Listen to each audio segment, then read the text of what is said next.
Edna lives in paradise, where time seems to stand still and dreams are hard to reach.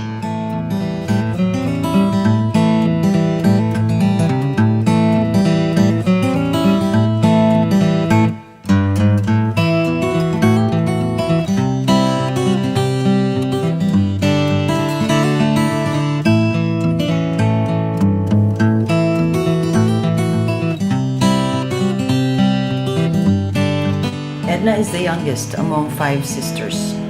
She wants to be the first to graduate college and become a teacher.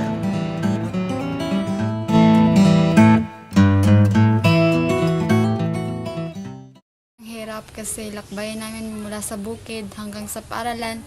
Tapos minsan ng gabi na kayo makauwi at nang nag-ask ako sa mga teachers namin na sa principal na kung pwede hindi na kami maka-attend ng flag ceremony kung hapon baka sobrang gabihan na kami sa pag-uwi sa bahay.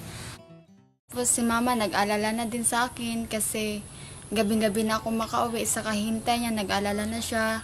Tapos minsan nagugutom na rin kami sa mga kasamahan ko.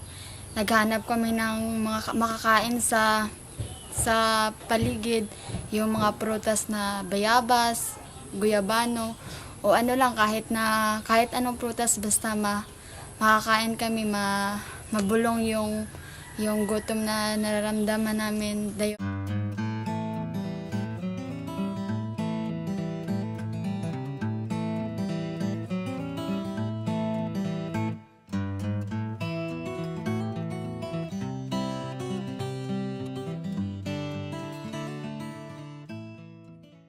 I try my best nga ako kasulod sa top dayon ng pag fourth year ika 7 honors lang ko pero